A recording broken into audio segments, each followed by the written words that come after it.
एक बार की बात है, एक आश्रम में 3 शिष्य रहते थे। तीनों ने अत्यंत मेहनत से अपनी शिक्षा पूर्ण की। तत्पश्चात तीनों शिष्य गुरुदेव के पास गए और बोले, गुरुदेव, अब हमारी शिक्षा संपूर्ण हो गई है। अब गुरु दक्षिणा देने का वक्त आ गया है।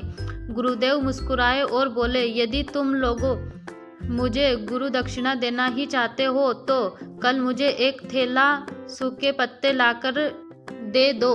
तीनों शिष्य मंद मुस्कुराए और उन्होंने सोचा, सूखी पत्तियां लाना कौन सी बहुत बड़ी बात है।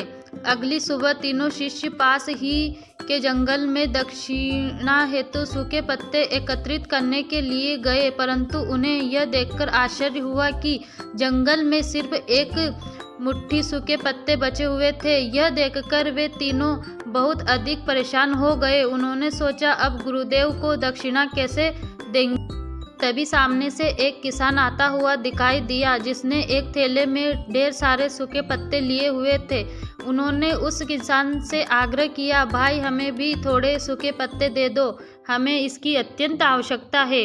किसान ने कहा, यह सूखे पत्ते मैं अपने जीवन यापन तथा घर पर भोजन पकाने के लिए ले जा रहा हूँ। मैं यह आपको नहीं दे सकता, परंतु हाँ, पास के गांव में सेठ जी रहते हैं, उनके पास सूखे पत्तों से दोने बनाने का कारखाना है, शायद वह आपको सूखे पत्ते दे सकते हैं। वे तीनों सेठ जी के पास गए और उनसे सूखे पत्ते देने के लिए आग्रह किया, परंतु सेठ जी ने कहा कि मैं आपको सूखे पत्ते नहीं दे सकता, क्योंकि इनकी मुझे आपसे अधिक आवश्यकता है। मैं इन सूखे पत्तों से अपना कारोबार चलाता हूँ, मुझे क्षमा करें। वे तीनों शिष्य अत्यंत परेशान हो गए।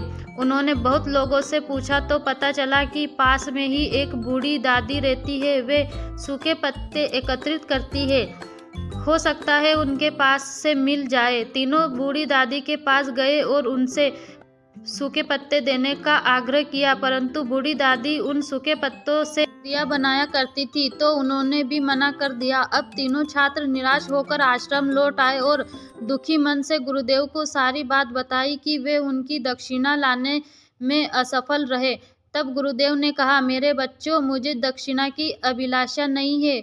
मैं तो तुम्हें बताना चाहता था कि इस दुनिया में किसी भी चीज को छोटा नहीं समझना चाहिए। छोटी से छोटी चीज का भी अपना महत्व होता है, अपना मूल्य होता है।